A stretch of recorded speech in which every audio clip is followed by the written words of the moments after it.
Sathya Sai Speaks, Volume 11, Chapter 28, Radiate Rays of Love, Part 2 of 3. Make service as worship of the divine around you. In the 11th year of their exile, when the 4 younger brothers had gone to collect alms, Draupadi was sitting at the feet of the eldest, Dharmaraja, and, with tears flowing in cascades down her cheeks, she massaged his tired limbs. When asked the reason why, she replied, "You are now lamenting that the brothers who have gone for alms have not returned, for you are hungry. I remembered the days when we, as monarchs of this kingdom, fed sumptuously every day thousands of Brahmins, sages, monks, scholars, students, and mendicants. And now we pine for a mouthful ourselves." Just then Bhima entered and was moved into violent anger at her anguish, for which he blamed Dharmaraja, whose adherence to right had reduced them to this plight. But Dharmaraja said, "Brother, since we stuck to Dharma, we have the Lord as our guardian and guide. The Kauravas follow adharma, injustice, and their doom is written in blood. The devil may hold hopes before their eyes, but none can save them from perdition. Without the strength that righteous behavior gives, physical might or even the might of weaponry is naught." Bhima had physical might. He could pulverize mountains. Arjuna had the most dreadful bow of the age and an array of divine arrows. But both had to be directed and controlled by the dictates of Dharma so that the Lord might bless them with victory. The easiest and the most fruitful expression of Dharma today consists in seva, service as worship of the divine around you. Dedicate all your skill, talents, wealth, and scholarship to the living embodiments of divinity that are around you. That is the Dharma Shakti, power of righteousness, which can draw grace upon you. Aims of the Women's College. I have come upon a mission, and the first and foremost task in the fulfillment of that mission is the revival of the Veda and Vedic rituals, along with an apprehension of their inner significance. The next step is the lighting of such lamps to spread illumination into all the nooks where darkness has taken refuge. This college is not founded, as some of you are guessing, to promote financial considerations, nor is it intended as an instrument for publicity. It will be an example, an inspiration, a beacon, a pioneer, a lesson for educationists, for all those who have the future of humanity in their hems. The usual answer to the question, why college education, is to help secure jobs. The answer to the question, why this college, is to sweeten the hearts of the future mothers of this land with humility, faith, discrimination, and fear of evil, to light the path they tread towards truth and virtue. An educated woman must herself run the home. The learning of Sanskrit is crucial for this generation. That is the key to the treasure of Bharatiya culture, which is the heritage of the children of this land. The world is in great hunger for this nectar of immortality, and you must not neglect this rich patrimony. Again, I will insist that the educated woman must herself run the home and shoulder all the burden of nursing and nourishing the members of the family. The ananda that can be derived by unselfish scattering of love is a rare elevating experience. It is very valuable sadhana. A third needed is that the ideal of seva must be inculcated in the hearts of the students, and they must acquire not only the enthusiasm to serve, but they must earn proficiency in the ways of helpfulness.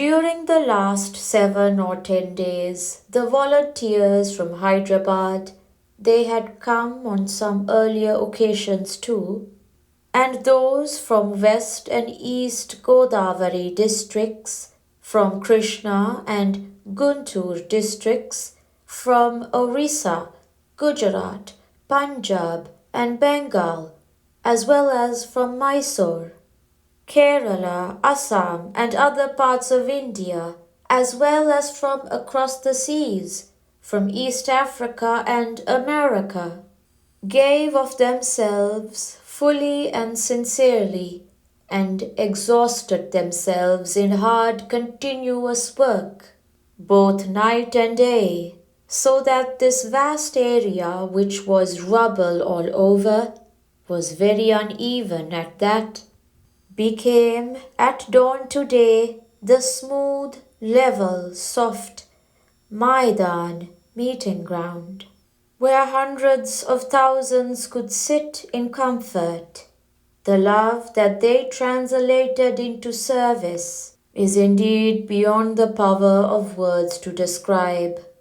This noon, since it was already late and you were all boiling in the sun, I could not dwell on this love and give expression to my joy, but now I can mention it with joy. Every being is surcharged with God's bliss. The universe is seen, it can be learnt about, it can be experienced and enjoyed, but God is unseen. He has to be inferred through his handiwork. So too, society to which social service is rendered cannot be seen as such. We can contact only individuals, but through the individual you infer the immanence of the divine. All are actors on the world stage, in his play. Every atom is surcharged with his power, his might, his glory.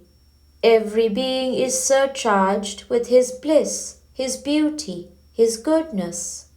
Do not claim that you are using some skill or force which is specially yours. It has come out of his grace, his compassion. People retire into solitude and attempt to contact God, but solitude is best used for discovering and curing defects of character and conduct. To contact God, one has to open his eyes and serve brother man. He is the God incarnate. One can worship and adore to his heart's content. The greatest joy springs from the utmost sacrifice. This is the utmost bhoga, enjoyment. Though it is called tyaga, sacrifice, it is the utmost fulfillment. Giving is gaining. It leads to the utmost yoga, identification with the divine. This manner of gaining bhoga is the best. All the rest becomes not gaining but grieving, roga. And seva is to be offered not here only or on special occasions like this, but wherever you are, whatever you realize the need. to the extent of your capacity and ability. Feel that God has given the chance, the inclination, the ability. That is the crux of the sadhana.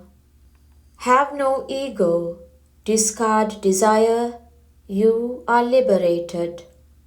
This day is Guru Purnima, when many offer special puja to the Guru, worship of the preceptor, who has initiated them into spiritual life with the grant of some mantra, sacred syllable, or some vow.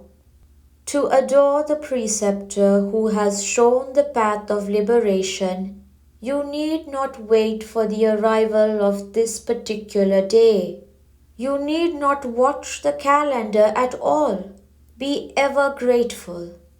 The Guru has directed the vision inside. The goal is in you. The path leads you to yourself. The eye that shines unknown in you as well as in all. Knowing it is liberation from the bondage of the body and the chain of birth and death which the body drags along with it. People come to me and pray, Swami, for me, moksha, liberation, is needed. Consider for a moment that statement of thirst. A parcel you get through post is covered top and bottom. With the gift inside the two, you remove the packaging material from top and bottom to get at the thing you really value the most. Moksha, the gift you value, is packed between two ideas, for me and is wanted. The idea of ego and the idea of desire. So all I have to tell you is remove the packaging and take the gift, moksha. Have no ego. Discard desire. And you are liberated. The Guru asks you to repeat a mantra, but the mantra cannot grant you the final beatitude. It will discipline the mind, control its vagaries, and strengthen faith. But unless you see God in all, unless your mind is made a mirror reflecting the image of God, the image that everyone and everything is, you are not entitled to the release you claim. End of part 2 of 3. Anantapur, July 8, 1971.